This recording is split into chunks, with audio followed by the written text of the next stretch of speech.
Oh, off the rim. It was so close.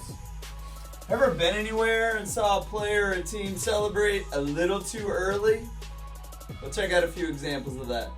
This volleyball player somehow managed to get the ball like 1 inch before it hit the ground, which kind of interrupted the other team's celebration. In one of the probably craziest game winners in basketball history, the Raptors were winning by 2 points, and there were only 3 seconds of the game remaining. So of course, everyone thought that was it, but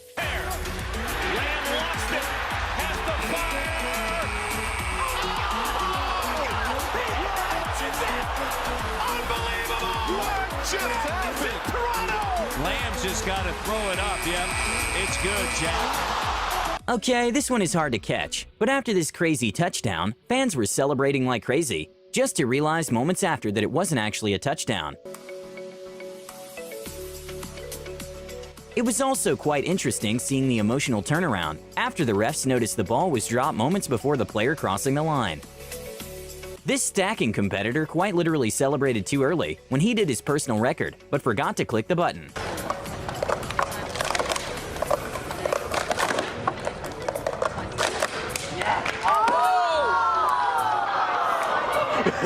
I didn't know you could do this in volleyball, but in this brilliant play, this player managed to save the ball, while the other team was too busy celebrating.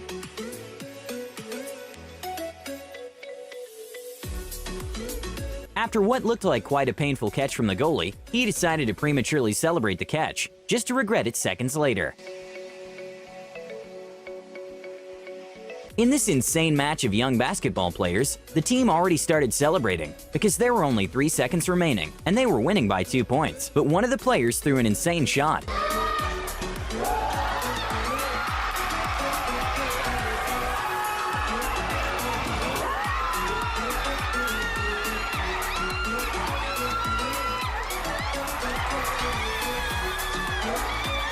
After this tennis player barely managed to pass the ball, he believed that there was no way his opponent would catch it, so he didn't even look back.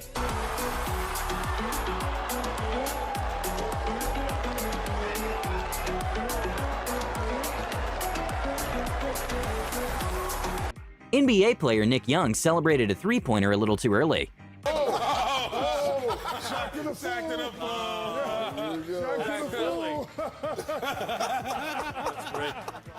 Football player Christian William made a big mistake by celebrating early after a 116-yard return. He actually missed the touchdown by 1 yard.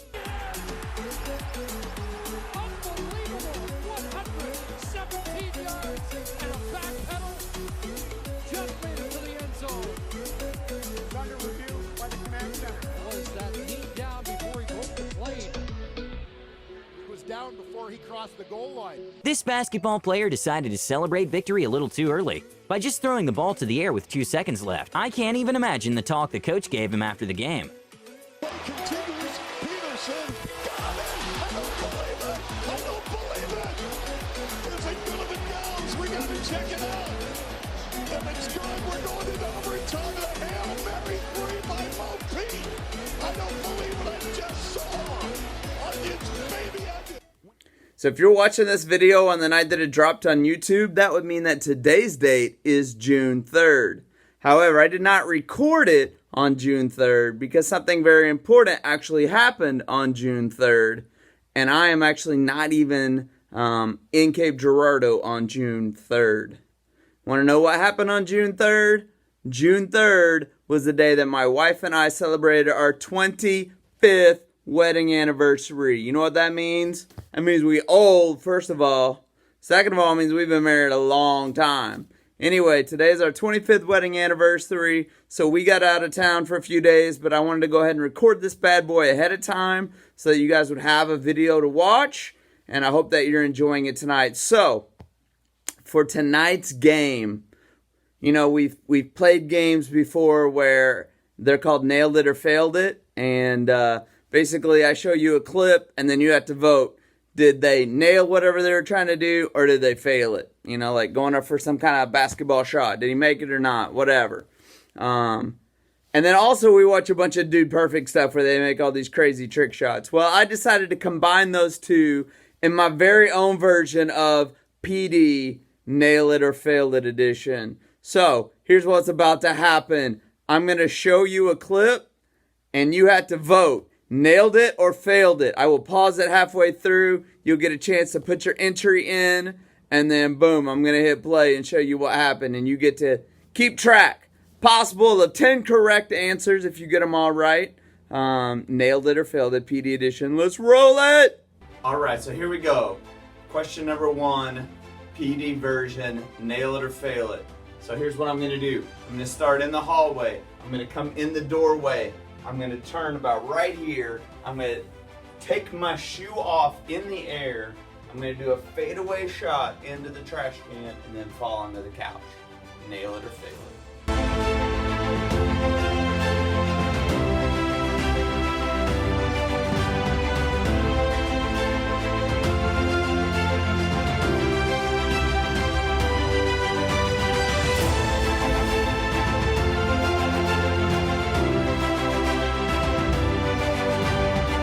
All right, next one.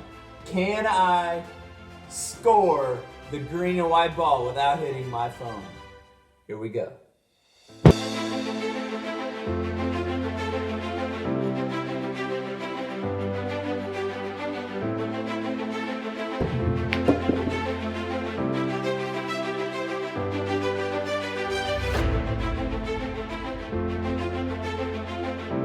All right, next one. Can I jump up, grab the truss, do a backward spin, and then nail the landing? Here we go.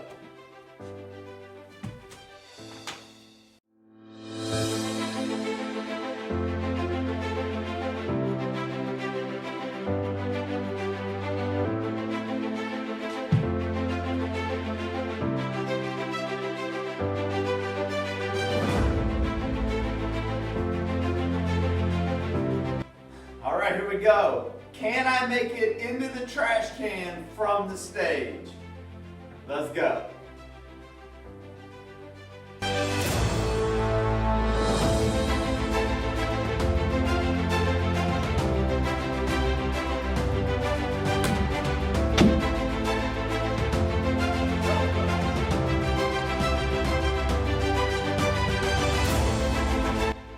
All right, can I knock that fork off of that icy using this straw wrapper? Here we go.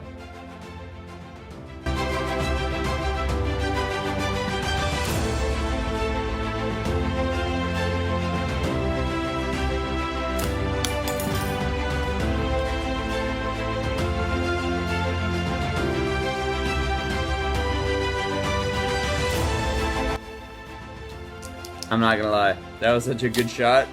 I feel like I earned an icy as a reward, so. Oh, good. Hey, someday, when you guys get to come here and hang out again on Wednesday nights, you should come in this room and order one of these right here. Because this tasted delicious. And all the money will go to Speed the Light. Let's not forget about Speed the Light. It is kind of important. Hey, while I'm thinking about it, see this right here? These are all the amounts that we've ever given to Speed the Light. Check it out. I'm going to flip my camera around. This is why Speed the Light's so important. Look at all of the money that we've given to Speed the Light over the years. Every single one of these represents missionaries and projects that have been paid for because we gave money to Speed the Light. And so we got to keep rolling with it. Got to keep rolling with it because we need more of these amounts happening all the time. And especially that one right there. All right, Cindy the Love Chicken wants to know, can I get a beanbag into each one of the buckets shooting behind me in only 10 throws? Let's find out. Here we go.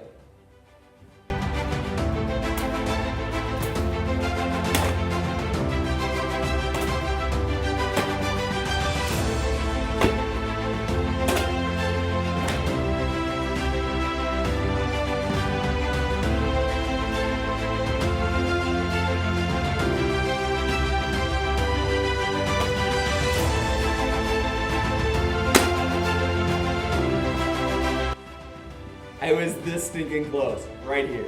That close.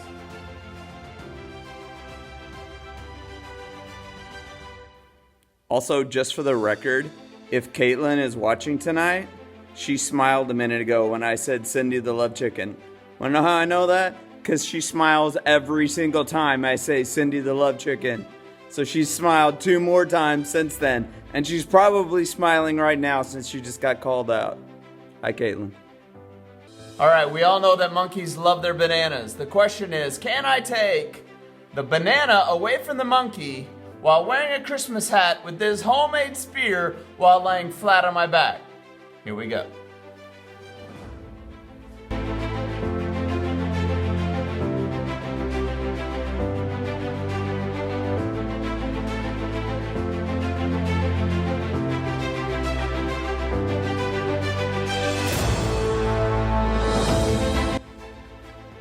All right, next one.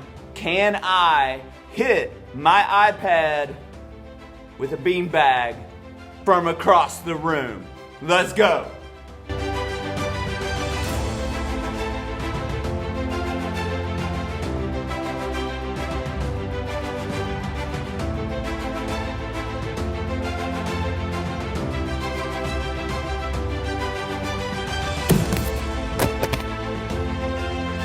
Well, since technically I only hit the trash can it was sitting on and not the actual iPad, that'd be a fail.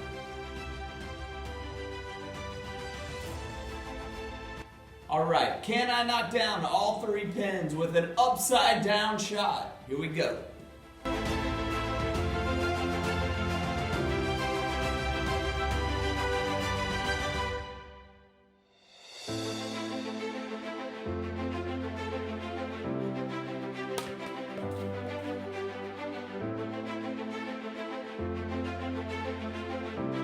All right, here we go. Next one. Can I hit that bottle of hand sanitizer with this paint lid can? Here we go.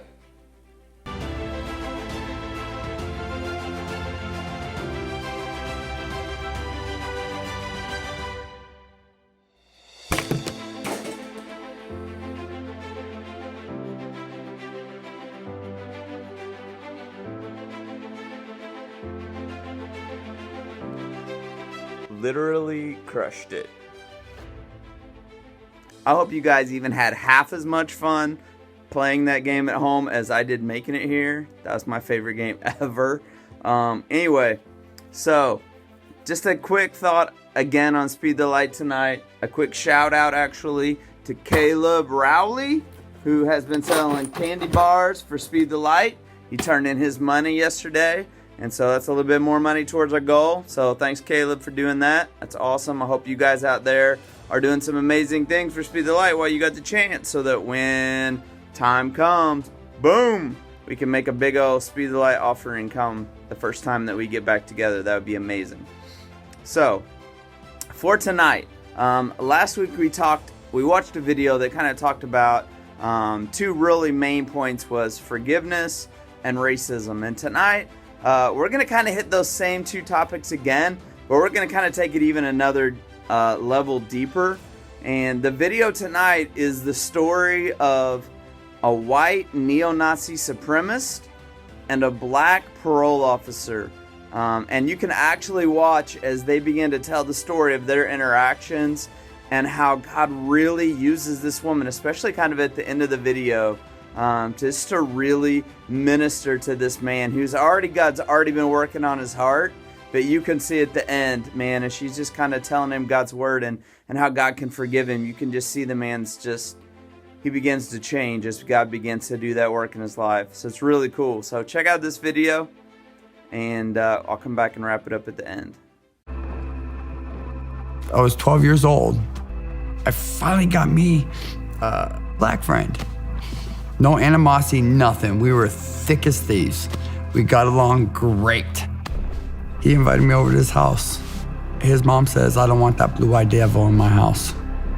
He was never allowed to hang out with me, never allowed to talk to me. My first encounter with racism was that day when I got discriminated against. And it's like, why? So from that day forward, You guys ain't liking me, accepting me, no matter what. I said, it's over.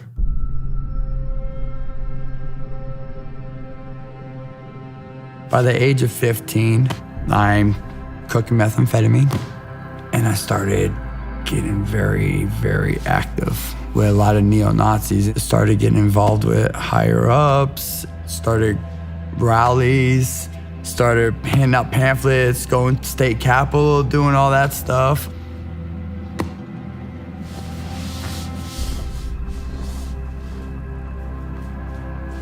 But I've hurt a lot of people. I've hurt a lot of kids when I was kids. Like I said, I didn't hurt kids when I was an adult. I hurt these kids, and I had their parents coming after me. They're protecting their kids. They're doing what any of us would do to protect our kids. I cried like a little baby the day my son was born. Because I know if anybody ever hurt my kid, I'd kill him. And for these people I freaking hurt and I destroyed their lives, they were just trying to protect their kid.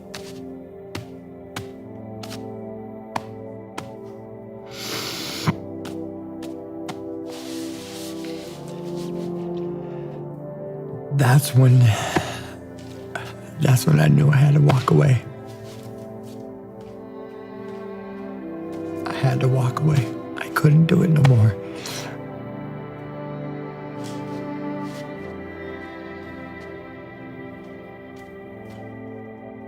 I think when it all started with us, besides the being on the parolee or probationee and probation officer thing, that got me was the first time she came to my house, because she shows up, flashlight on her car, everything. It's like, who the heck is this?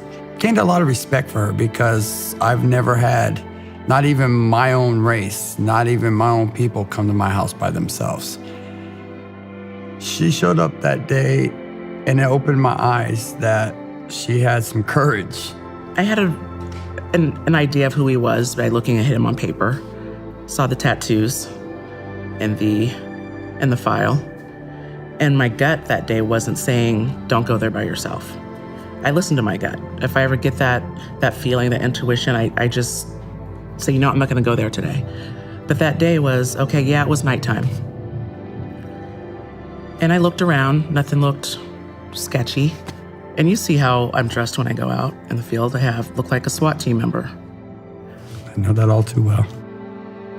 And when he made that contact with me, he said, you're by yourself? Then I was kind of like, the hair on my neck stood up, and I was like, had my hand on my gun. It's like, yes, I'm by myself. Is there any problems? And he was like, I have respect for you. No one's ever come to my house by themselves. They've always come in twos. And then just from there, he's been compliant with me. Had to talk to him about some issues, hey, I need you to do this or do that. But he turned it around. I never once thought about violating his probation, because he was doing what I asked him to do. He always worked. He made payments towards his probation fines and fees. But let me ask you, I want to ask you a serious question, Tiffany. Mm-hmm. Why did you believe in me so much?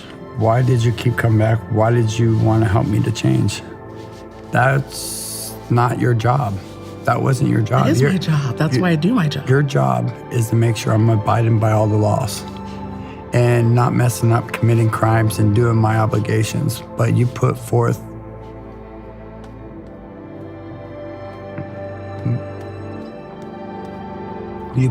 more of an effort than anybody I've had in my life that actually tried to help me. Why? Coming into my house, telling me to get rid of things that I believed in. Mm-hmm. Who the heck are you to tell me to do this? Why did I listen to you? I asked you to do it. I wanted you to be a better person. And that's why I do my job. But if you would have seen me a year later, I would have spit on you. I don't understand why you took this time. And you encouraged me to change my life. Mm-hmm. When other peers of my people didn't. Probation officers, parole officers, nobody wanted to help me. Why did you? Why was I your project? You weren't my project. No, but it seemed like that because you're there every step of the freaking way, wanting me to continue being better and better, and you push me, you strive. Let's get down all these racist things. Let's get down the flags. Let's get down Hitler. Why don't we put up smiley faces? One of the things we talk about all the time, and it makes me laugh, take down all that negative stuff and start putting up positive stuff. So when you go to bed, you have happy thoughts. And when you wake up, you're gonna see the smiley faces and you're gonna have a positive day. You didn't have to do that. Like I said, I'm a number. I could have been right back, but you made a project. I wouldn't be a good father. I wouldn't have been a good husband. I wouldn't be a man that I am today if it wasn't for your stubbornness. You're willing to push me.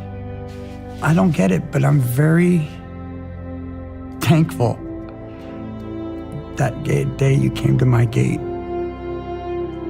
You opened my eyes to a lot of things. You let me know there is a lot of beauty in this world beyond color, beyond anything.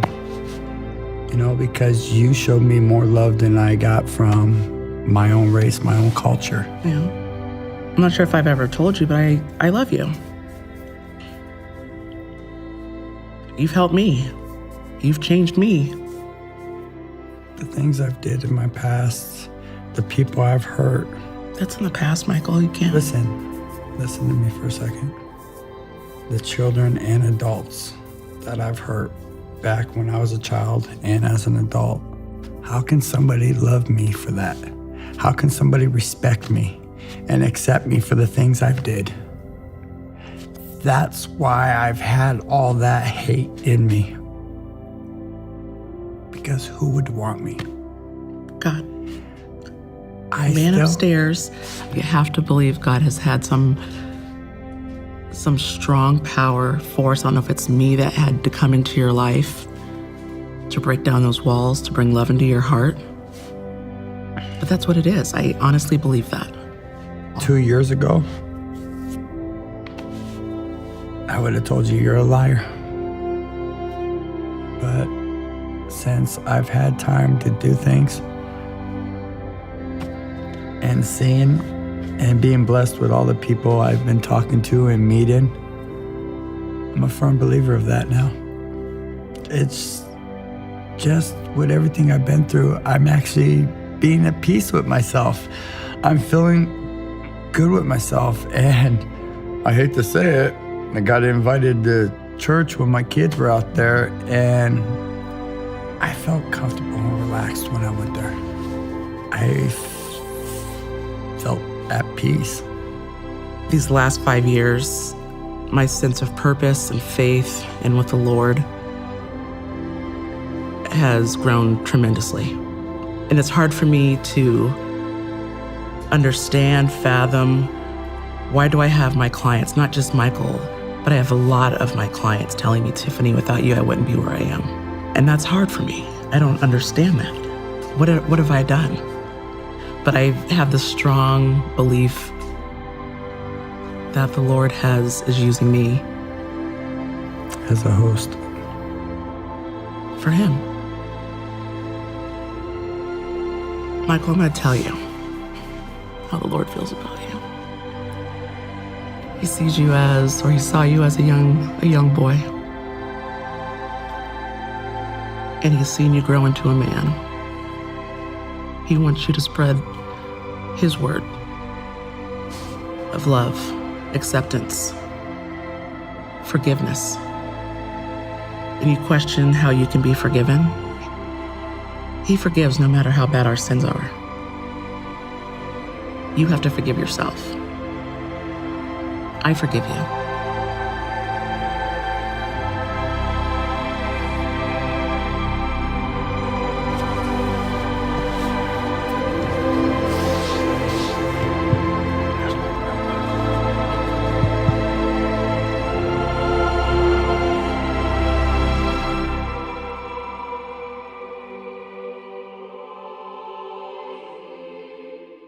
So I'm not going to lie.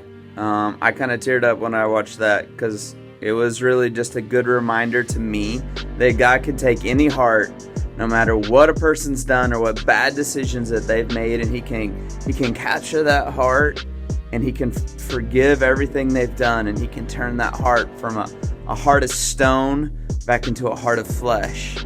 And I was really encouraged by that. I hope you were too. So anyway, for tonight, just want to thank you guys for being a part of the group. And you know I love you, and I'm excited because I think before too long, maybe even by the end of June, we might be able to meet together again. I'm so looking forward to that day. But until we can meet together again in real life, it's been another Element Youth Service Online. This is PD saying, PD out.